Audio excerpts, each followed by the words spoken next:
This is the FN Military Collector Series M4. And to the uninitiated, it looks like an old ass rifle, which it kind of is and kind of isn't. This is kind of the genesis for all of the modern day AR-15s that you see now. Now everything is like super fancy and slick and just kind of modern. Whereas this is the original, the OG. Well, kind of, this is like the baby OG. The M16 will be the OG, and I'll do another video on that. But this is basically taking the OG, creating the baby G, and is responsible for all of the infant Gs that you have now, which would be the modern day AR-15s. Now, before you finish watching this video, I want to thank the sponsor of today's video, We the People Holsters. We the People Holsters is the KISS of Kydex holsters. Keep it simple, stupid, and more affordable than other offerings while still getting the job done. That is, unless you're a little extra and like having fancy prints on your holsters, because they can accommodate your tactical narcissism too. The world of holsters can become overwhelming very quickly, and not everyone wants to spend $100 on a holster for each one of their guns.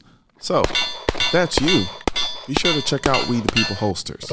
And thank you, We the People Holsters, for sponsoring the channel. All the ammo used in this video was brought to you by Noir, maker of the most innovative, most accurate, and most effective bullets and ammunition in the industry. it's weird because I've kind of done a backwards deal, like a backwards loop. I have shot all of the modern day ARs that you could possibly ever think of. When I first got into firearms, I really didn't care about the older kind of platforms like this, like the M4. I didn't care about it, it just didn't do anything for me. I wanted the latest and the greatest and high speed, low drag shit. And I've kind of come around, I've kind of turned a circle in the same way I've kind of turned a circle in cars. I love Porsche, that's not a secret. I love the new modern Porsches, but one of the Porsches that I really want is the 930 Porsches, the older Porsches. There's a certain organic beauty about them that when you see them, they just make you go, ugh, ugh. Right? This does the same thing for me. And I know that seems weird because I know you guys are used to me doing all of this like super fancy high dollar stuff. But this, I like it a lot. Now, this is currently what our military is fielding.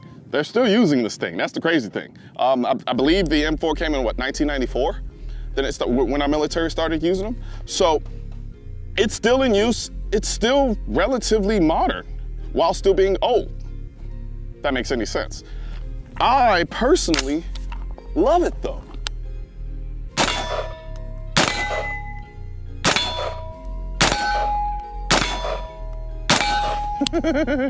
So it's just an iconic shape. You have, of course, your telescoping buttstock here with all of the cutouts in there. I mean, it looks like a cheap kind of a buttstock compared to what you get nowadays. But what a lot of people don't realize is that FN was actually contracted by the government to build M4s. And so what they decided to do was say, all right, well, we're gonna build our own replica versions of the M4 and sell them to the public. Of course, so this is, even though on here, it does have a full auto designation, it doesn't go into full auto.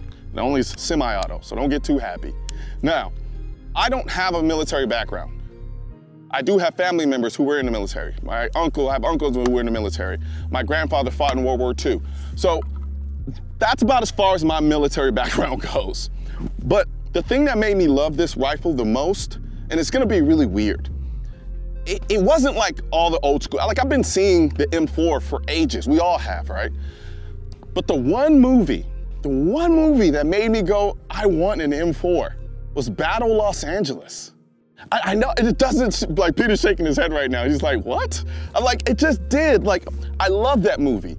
I think it's an underrated movie. If you haven't watched Battle Los Angeles, go watch it. I'm telling you, it is a good movie. It's very entertaining, and I enjoyed it immensely. I watch it all the time. But something about seeing those guys running with this M4 setup made me want it. And if I'm gonna be honest, the crazy thing is, it doesn't feel old. So let's talk about some of the features. So, this is essentially still functionally modern because it has almost all the things that you would need on a rifle to put all your fancy smancy stuff. It just does it in a kind of more clunky way.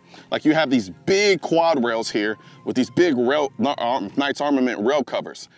I have a love-hate relationship with these rail covers largely because they tend to move more than my liking. They kind of shift a little bit sometimes. Maybe it's because I don't really know how to get them to lock in appropriately. However, they do a phenomenal job of mitigating the heat that comes off from this rifle because especially out here with the sun rays beaming down, this rifle tends to get hot. Now, you got your broomstick handle. There you go, broomstick. Now, back in the day, I would have loved this. Now you got all the small, fancy, low-key broom handles, and I still like it, but I don't really run it like a broom handle. I run it like this. So it still does the job, but from an aesthetic standpoint, I really do love it, as far as just giving me that kind of nostalgic feel. Then on top of that, you have one of my other favorite components, which is a fixed front sight, which is weird because I put red dots on everything. So this fixed front sight, it just, again, speaks to the nostalgia of what is the M4. And then of course you have your birdcage flash hider, which is kind of like there is a now when it comes to muzzle devices. And it still does a relatively decent job. This rifle is actually a really nice rifle to shoot. Now, I hate this grip. I absolutely hate this A2 grip. I hate it. However, I'm not gonna take it off. I'm not gonna take it off. This is a rifle that makes me wanna keep it exactly the way it is. I might throw a light on here or something like that, but by and large, the way you see it set up now is the way it's probably more than likely going to stay, especially this Trijicon ACOG. I am not a fan of the Trijicon ACOG.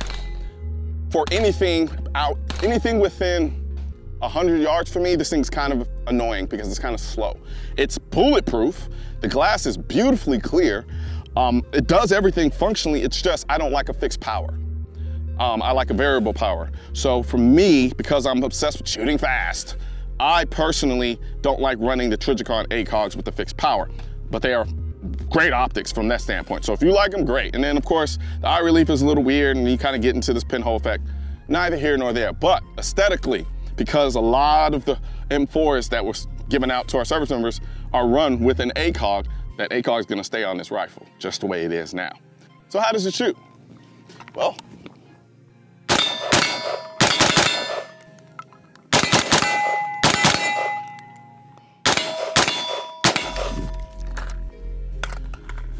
actually shoots pretty damn good.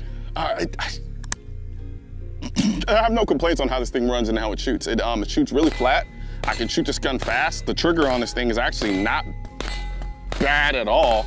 It makes me wonder though, it's kind of like, when I run the trigger on this thing,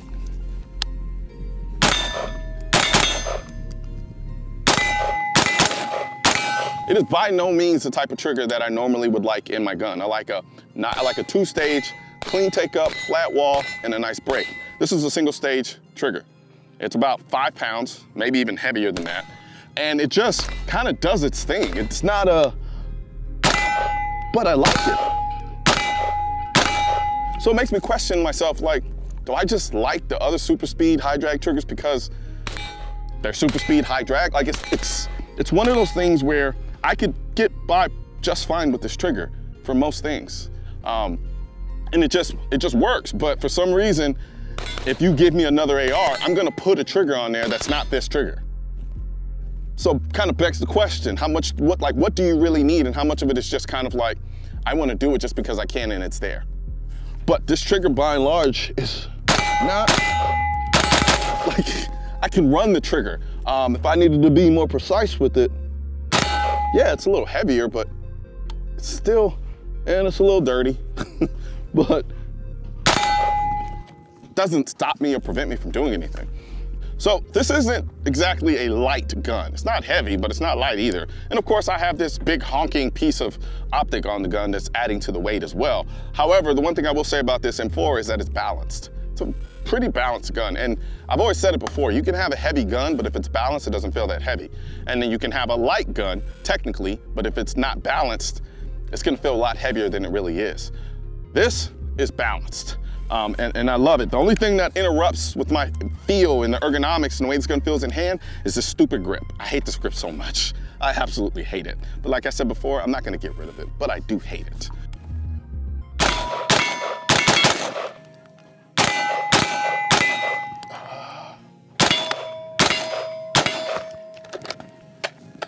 So, who is this for?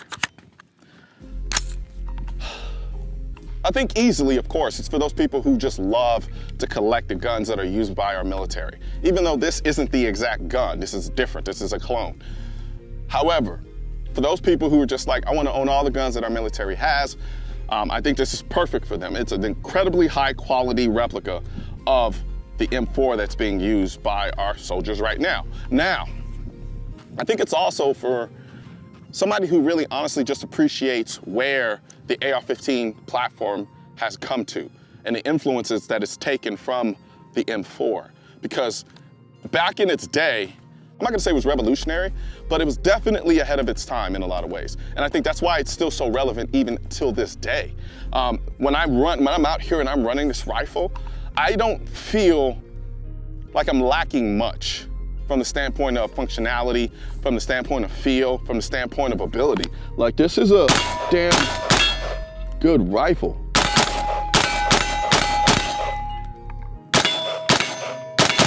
Like, even from a quality perspective, it doesn't feel cheap. The look, the best way to describe this is classic. That's what it is, it's classic. And the classicness incites a bunch of things in me. It incites the nostalgia. It incites just the inherent aesthetic that honestly, I think I've grown up with seeing continuously, subconsciously, and not even realizing it. And I think that's when I watched Battle LA, it was the first time that this platform has come to the forefront of my consciousness in terms of the desirability, at least for me.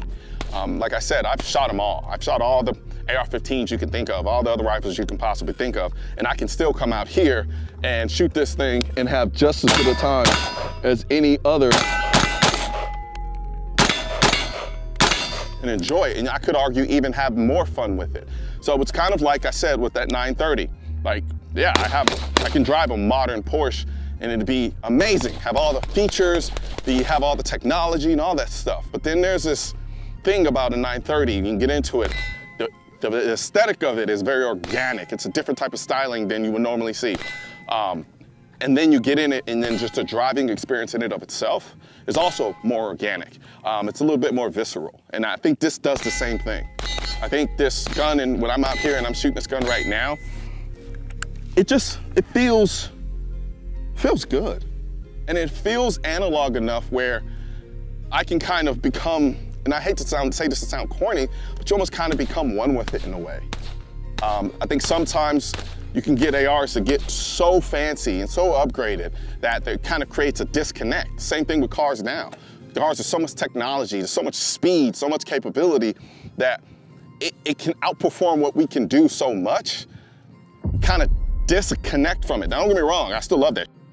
I still love that, and I prefer that. However, engaging with those kind of futuristic aspects, so to speak, or shooting more high-end, and I'm like, high-end is not even the right word because this is very high quality, but shooting the more kind of modern style ARs, I can then come back to this and make me appreciate this, while this also makes me appreciate those rifles too at the same time. So it's a weird kind of counterintuitive symbiotic relationship between those types of rifles. And then at the same time, if somebody just wants a no-holds barred, just an AR that can do everything you need to do, I mean, there it is. So I love this thing. It's something that I genuinely enjoy shooting, something I genuinely enjoy having. And I think if somebody has even an ounce of nostalgia with respect to an M4, this is something you should probably look into. And I might go so far as to say any gun guy, like who's like a hardcore gun guy, should have at least one of these in their collection, I think. Just because, like I said before, it gives you the ability to appreciate where we are now with the AR-15s that we have these days. So there you have it. This is the FN Military Collector Series. And I'm probably gonna end up doing a video on the M16 version as well, but I want to start off with this one because this one kind of hits a lot closer home to me. I have more of a connection to this than I do with the M16 version.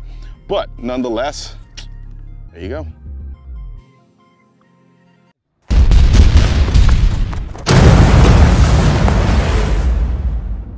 Guns aren't political. That's why I need your help getting this message to spread on YouTube by clicking the thumbs up button, leaving a comment to let me know what you think of the video, then subscribing to the channel. But most importantly, click that bell symbol. For products featured in this video, click the links in the description.